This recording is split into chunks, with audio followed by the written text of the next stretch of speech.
sinasabi ko sa inyo na ang bawat salitang walang kabuluhang sabihin ng mga tao ay pagsusulit nila sa araw ng paghuhukom. Sapagkat sa iyong mga salita, ikaw ay magiging banal, at sa iyong mga salita ay hahatulan ka ng Diyos. Bawal magmura.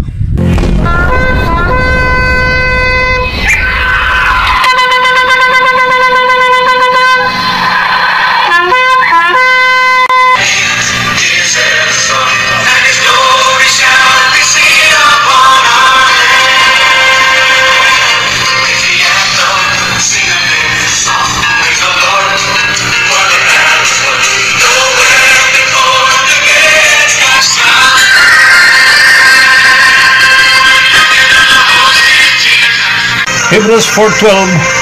For the word of God is quick and powerful and sharper than any two-edged sword, piercing even to the dividing asunder of soul and spirit, and of the joints and marrow, and is a discerner of the thoughts and intents of the heart. Ephesians 6:17. Take the helmet of salvation and the sword of the Spirit, which is the word of God. I am Itanabas, who is the one who breaks the crooked teaching in any different denomination.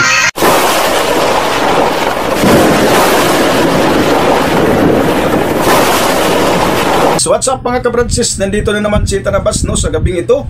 Magandang gabi sa inyong lahat at purihin ang Diyos, purihin ang Panginoon, purihin ang dakilang Diyos na tagapaglikha sa lahat ng mga bagay sa mundo, sa universo, at kasama pati ang ating mga buhay ay lalang ng Diyos. So dapat luhalatian ang pangalan ng Diyos, ang pangalan ng Panginoong Jesucristo, natin pong tagapagligtas. Purihin ang Diyos, dakilain ang Diyos.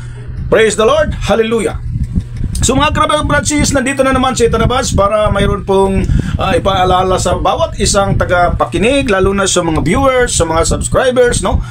Mayroon po tayong mga reminders sa bawat isa, lalo na sa ating mundo ngayon na napakagulo, no? Ngunit ang kapayapaan ng Panginoong Jesucristo na iniwan niya sa kanyang mga hinirang, sa kanyang mga pinili, mga alagad, ay palaging naghahari sa atin pong mga kaisipan, ang tinatawag na kapayapaan ng ating Panginoong Jesucristo, dahil tayo po'y mapayapa kahit magulo ang sanlibutan mga kabransis. Kaya manalig ka lang sa Panginoon, manalig ka lang kay Jesus, at purihin at ikaw po'y sumampalataya sa kaniyang mga salita mga kabransis. So, dito tayo mga kabransis, mayroon po tayong talakayin dahil ang mundo po natin parang kailangang pumili po tayo kung sino po at sino po ang tao na atin pong sinusubaybayan, no? Lalo na sa social media. Napakalakas ang social media ngayon dahil halos lahat nakatutok, lahat nanonood sa mga palabas dyan sa social media, dahil halos bawat tao sa mundo, mulang bata hanggang matanda, no, ay nagkaroon ng mga gadgets, nagkaroon ng mga cellphone. So ibig sabihin, hindi po nahuli, wala pong nahuli sa atin pag mayroon po tayong mga gadgets, no, dahil maraming mga balita dyan, mga bad news and good news dyan, no, sa social media mga kabransis. Kaya lang mga kabransis, bilang isang lingkod ng Diyos, no, at ang mga tao po ay kailangan natin na i-lead natin, no, atin pong hilain ng mga tao para sundin at gawin kung ano man ang kalooban ng Diyos na nakasulat sa Biblia. Dahil mga kabransis, dyan sa social media, marami kang napanood at marami kang napakinggan, no? Lalo na sa mayroong mga maraming vloggers na nasiglabasan mga kabransis.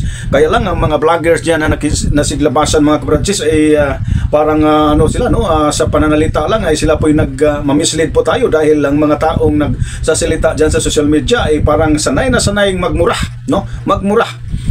Kasi yung previous talaga na atin pong Pangulo noon ay parang lang ang pagmumura sa kanya, parang lang, no, expression, but hindi yun dapat tularan mga kabransis, itong pagmumura, no, kahit anong pang ranggo at kahit anong pang posisyon natin sa mundong ito, dahil hindi po natin pag-aari ang mundo, hindi po natin pag-aari ang universo. Ito po'y lalang ng Diyos, no? Wala po tayong karapatan na magay-hari-harian, kundi tayo po'y maging lingkod, at kailangan natin ituring na ang Diyos po'y may-ari sa lahat, kaya wala pong maghari-harian dyan, no? Kahit ano pong posisyon, no, huwag kailangang marunong po tayong kumilala, no?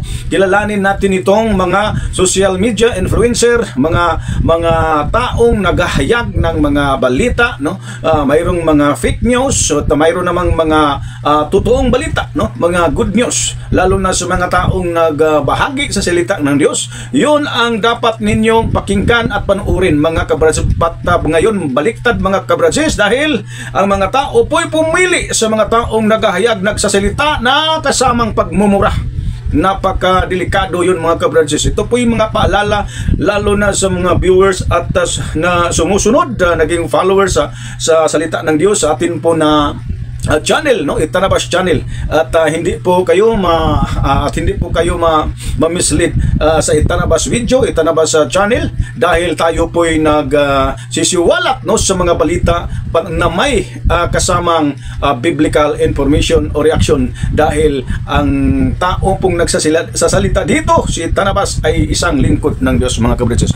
Kaya, mga kabratsis, tandaan ninyo, mga kabratsis, no, ang lahat ng mga tao na mayroon pong hinahawakan ng mga gadgets, mga cellphones, at saka mayroong mga internet connection, no, mag-ingat po tayo sa mga balita at mag-ingat at pag-ingatan, no, kailangan marunong po tayong pumili, no, sa mga taong dapat nating pakinggan, no, mga kabradsis. Na dito po ang salita ng Diyos, mga kabradsis, napagkaliwanag, malinaw pa sa sikat ng araw, na kailangan itong pakinggan sa lahat. Dahil dito po sa Matthew chapter 12 verse 36 to 37, sabi po dito sa Tagalog version po, mga kabradsis, at sinasabi ko sa inyo na ang bawat salitang walang kabuluhang sasabihin ng mga tao ay ipagsusulit nila sa araw ng paghukom.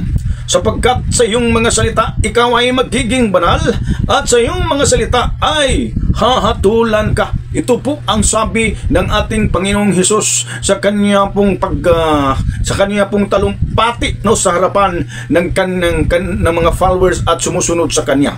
Na ito po'y nagpaalala sa lahat ng mga tao na kailangang pag-ingatan natin kung anuman ang lumalabas sa atin pong mga bibig, sa atin pong mga bunganga, no? Dahil ang salita ng Diyos ay nagbigay ng aral para sa atin na huwag at bawal tayong magsalita ng mga walang kabuluhan, ng mga bagay walang kabuluhang salita, dahil ito po'y ipagsusulit sa araw ng paghuhukom. Mayroon pong paghuhukom na nakalaan, mga kabradsis, na tayo po'y haharap at hatulan ng isang hukom sa hukuman ng Diyos, mga kabradsis, no?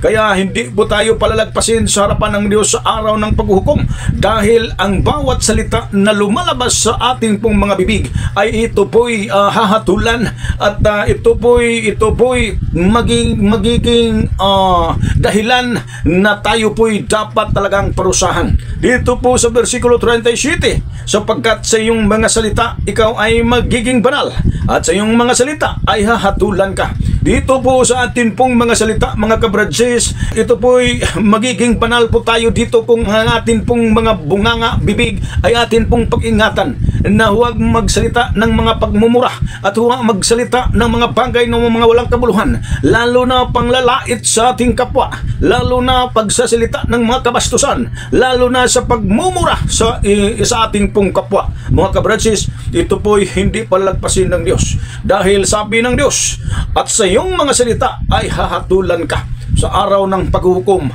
ang Diyos po'y maghahatol sa bawat isa sa taong lumalabag sa kanyang kalooban. Ang mga taong lumalabag sa kalooban ng Diyos ay ang mga taong nagsasalita na walang mga kabuluhan. Kaya dapat sana mag-ingat ang bawat isa, lalo na ngayon sa ating panahon na lalong sumasama ang ating pong kapaligiran, lalong sumasama ang mga pangyayari sa mga balita, sa mga na inuulat sa mga television, inuulat sa mga mainstream media, inuulat sa mga taong nag-vlog or mga taong mga influencer dyan sa social media, mga kabranches. Kaya mag-iingat po tayo dahil ito po'y salita ng Diyos at hindi po ito pwede natin ibaliwala at hindi po ito pwedeng babastusin dahil pag bastusin mo itong salita ng Diyos ay binabastos mo rin ng ating Panginoon dahil salita po ito ng Diyos. At dito po mga kabranches, ito po'y mga palala din ng sabi po dito sa Proverbs, Kapitulo 13, versikulo 3, mga kabranches. Pakinggan ninyo ng maigi dahil ito po'y salita ng Diyos. Sa Proverbs 13 verse 3, Kawikaan, chapter 13 verse 3. Siyang nag-iingat ng kanyang bibig, nag-iingat ng kanyang buhay, ngunit siyang nagbubukang maluwang ng kanyang mga labi ay magkakaroon ng kapahamakan. Ito po ay salita ng isang napaka-popular king sa Israel. Ito pong si Solomon. At ito po'y pinagpala ng Diyos. Ito po'y alagad ng Diyos na sumusulat sa aklat ng kawikaan. At ito po'y mayroon po tayo talagang matutunan dito na ang sabi po dito sa salita ng Diyos sa sulat na ng isang hari na si Solomon na ang mga tao daw nag-iingat sa kanyang bibig ay nag-iingat ng kanyang buhay. Pag ikaw po'y mag-ingat kung ano pong sasabihin mo, pag ikaw po'y nag-ingat sa bibig mo na huwag hayaang lumalamas ang mga pangit na mga salita, mga bad news, mga bad words, mga katbastusan, mga seduction na mga pananalita. Pag ikaw po'y mag-ingat, para na rin iniingatan mo yung buhay mo. At ito po'y salita ng Diyos, inilalarawan pag ang tao po'y nag-iingat sa kanyang bibig, sa kanyang bunganga, ay nag-iingat ka rin ng iyong buhay. No, ito po mga kabranches, napakahalaga talaga pag tayo po'y nag-ingat kung ano po ang ating dapat sasabihin, lalo na kaharap natin ang kapwa-tao at lalo na tayo po'y nakipag-approach sa ibang mga tao, dapat mayroon po tayong pag-iingat sa ating mga bibig, mga kabranches. Ngunit siyang nagbubukang maluwang sa kanyang mga labi ay magkakaroon ng kapahamakan. Ito pong labi mo, pag ito po'y bungis-ngisin mo, pati ito po'y sabi po ng isang politiko na tambaluslos, pag ito po'y itambaluslos mo yung labi mo, ito po'y ibubukang maluwang ang labi mo, ay magkaroon ng kapahamakan. So mayroon po talagang tinatawag bad consequence pag ang bunganga at ang labi mo'y bumubuka ng maluwang, no, magkaroon ng kapahamakan. Hindi po ito biro, mga kabranches. Kung ano po ang nasabi sa salita ng Diyos, kung ano po ang naisulat sa salita ng Diyos, ito po'y banal at salita po ito ng Diyos. Ito po'y mangyayari. Kung sino mang taong hindi nag-respond sa mga salita ng Diyos ay talagang kanya pong maranasan ang tinatawag na kapahamakan. No, tandaan niyo mga kabranches, huwag man magbubukhang maluwang ang mga labi niyo dahil magkakaroon ka ng kapahamakan sa huli, mga kabranches. Kaya kailangang pag-ingatan kung ano ang ating sasabihin, kaya pag-ingatan ang pagbubuka ng ating mga labi at lalo na pag-ingatan natin ang ating mga bibig. At dito na naman mga kabranches sa Proverbs 18 verse 21. This is the consequences of what we have spoken, mga kabranches. Dito sa Kawikaan chapter 18 verse 21. Ang sabi po dito sa salita ng Diyos, kamatayan at buhay na nasa kapangyarihan ng dila, at ang nagsisiibig sa kanya ay magsisikain ng kanyang bunga. Napakatindi talaga, mga kabransis, ang consequence. Pag ikaw po, mga kabransis, ay walang habas, no?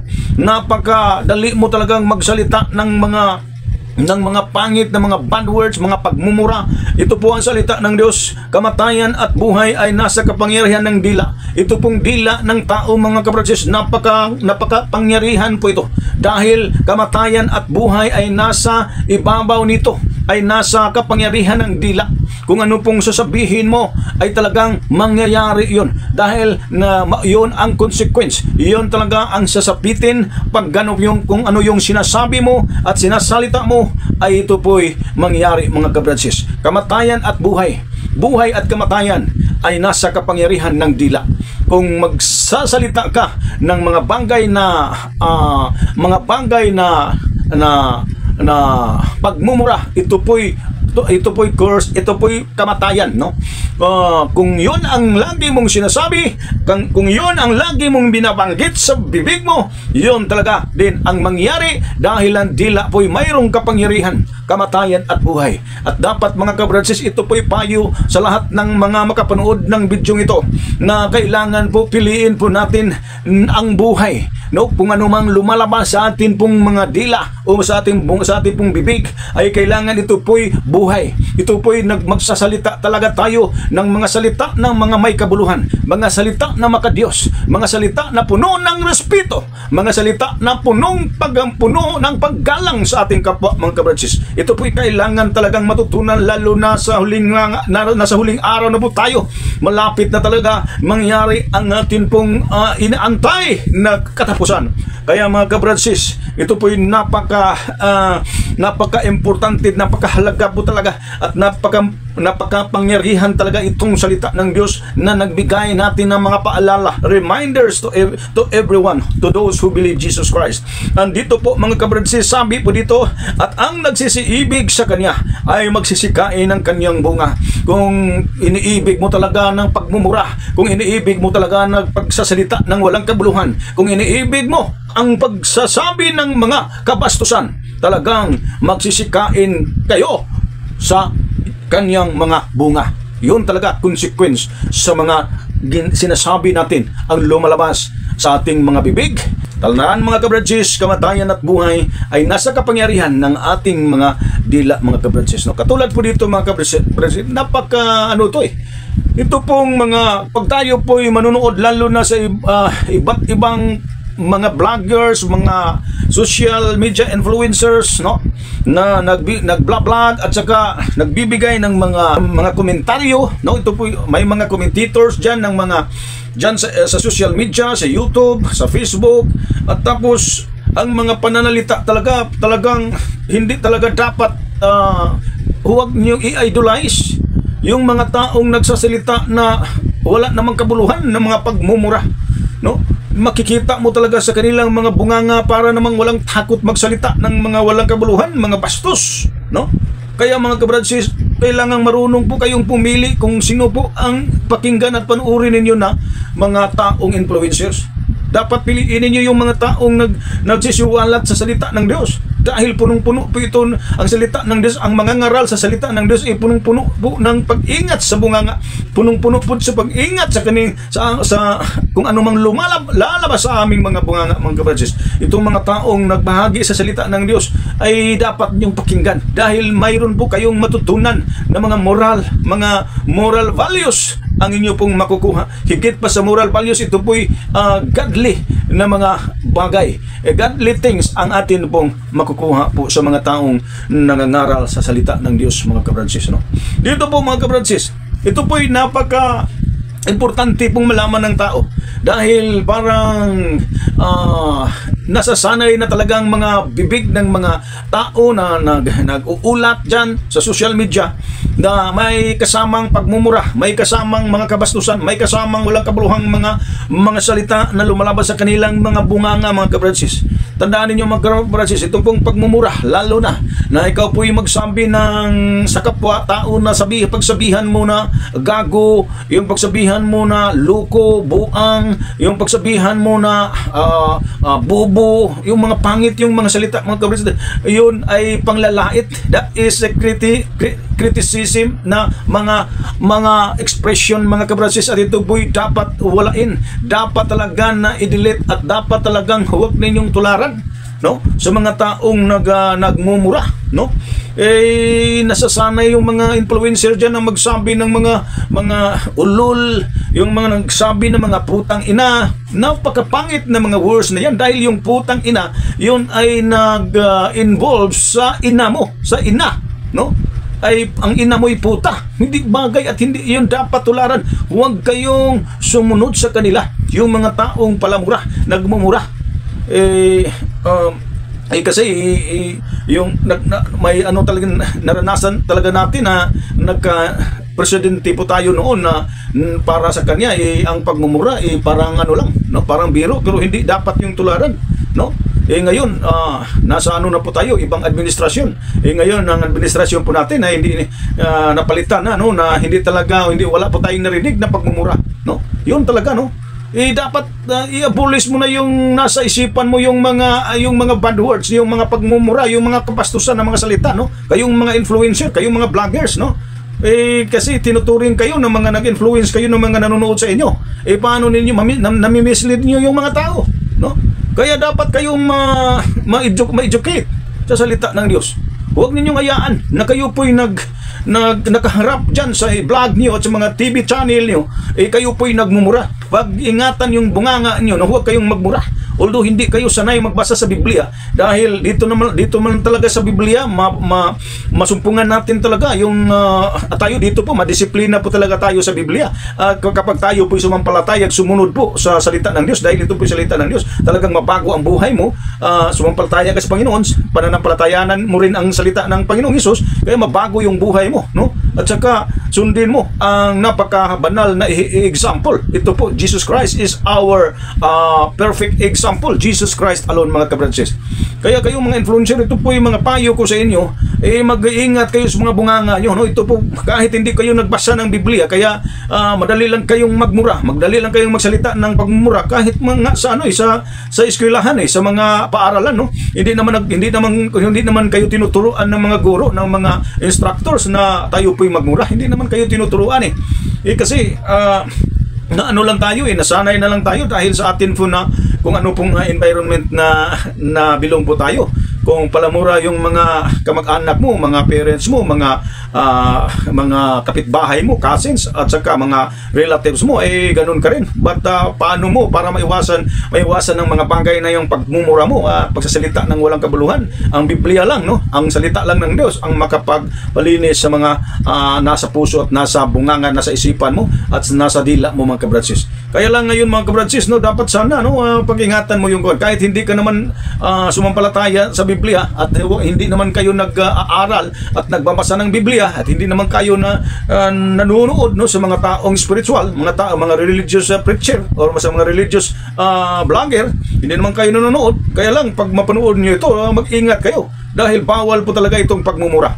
Ang salita ng Diyos, mayroon pong paalala dito, mismo talaga ang ating pong Panginoong Hesus. Dito po sa Matthew chapter 5, no, verse 22, mga kabranches, no. Kailangan na pakinggan niyo itong mga influencers, no, mga vloggers, hindi na para na kayong napagkataas na sa naabutin niyo, para kayong talagang na kayo, no, na overwhelmed na yung niyo, yung pride niyo, mga vloggers, mga influencers. Dito po sa salita ng Diyos, no, sabi po sa Matthew chapter 5 verse 22, makinig kayo ng maigi, lahat ng mga taong makapanood sa video nito. Versikulo 22, mga kabransis, ang sabi po ay ganito: datapwat, sinasabi ko sa inyo na ang bawat mapuot sa kanyang kapatid ay mapapasa panganib sa kahatulan, at ang sinumang magsabi sa kanyang kapatid, raka, ay mapapasa panganib sa Sanhedrin, at ang sinumang magsabi, ulol ka, ay mapapasa panganib sa impyerno ng apoy. Ito talaga, mga kabransis, kailangan po tayong matakot dito. Ang pagsasabi mo lang na ulol, ito po'y mapanganib. Mapapasa panganib ang mga tao magsasalita ng ulol. Dahil ang ulol talaga mapapasa panganib sa impyerno ng apoy. Impyerno ng apoy ang pupuntahan mo pagsabi mo lang ng ulol. Ito namang ulol, mga kabransis, sa Bisaya ito buang. Ito namang buang, mga kabransis, marami po itong talagang synonyms, no? Nakapareho lang. Itong pagsasalita mo ng gago, itong pagsasalita mo ng luko, ito ng pagsasalita mo ng hangal, o ito po pagsasalita ng mga putang ina, no? Yun, mga bagay yun, pagsasalita yun na bawal, yun, no? Delikado at mapanganib yung klaseng salita na yan, dahil mayroong pong hatol dyan. Ang hatol ng Panginoon, sabi ng Panginoong Hesus, apoy ng impyerno talaga ang nakaantay sa iyo. Kaya mag-iingat po kayo, mga vloggers, mga influencers. Ang dami ninyong mga salita na walang kabuluhan. Marami naman pa naman kayong mga subscribers, mga nag-follow, mga nag-view sa inyo. Ang daming nakikinig sa inyo. Ngunit wala namang nakuhang mga bagay na importante, no? Walang nakukuha ang mga nakikinig sa inyo ng mga pag ganito yung mga palagi mong sinasabi, mga panglalait sa ibang tao, tapos paghuhukom sa ibang tao, tapos nagbibigay ka ng mga kabastusan, pagmumura sa kapwa-tao mo. Tapos ang dami pa namang nanonood, ang daming nanonood. Sino bang ina-idol? Nag-idol kayo ng mga tao palamura? Kayong mga viewers? Ngayon, kailangan na kayong magbago, kailangan na talaga kayong ibahin na. Magbago na yung nyo. Yung kailangan magbago na yung puso't isipan ninyo na ang piliin na yung mga taong nagsalita patungkol sa Diyos, patungkol sa kabanalan, mga kabransis, no? So dito na po tayo, mga kabransis. Enough na po yun, no? Para sa mga reminders to all of my subscribers and viewers, and especially to those who are social media influencers, no? Mga vloggers, no? Mga taong naghahayag, no, sa mga salita na walang kabuluhan, ay dapat matuto po kayo kay Itanabas. Dito lang kayo makasumpong ng mga pagsasalita na may kasamang takot ng Diyos, kasama talaga ang salita ng Diyos. Dahil bigyan talaga natin ng biblical reaction, biblical information ang lahat nating sinasiwalap dito. Dito lang po tayo, mga kabransis, no? God bless inyo lahat. God bless to all. And to God all be the glory. Praise the Lord. Praise the name of God.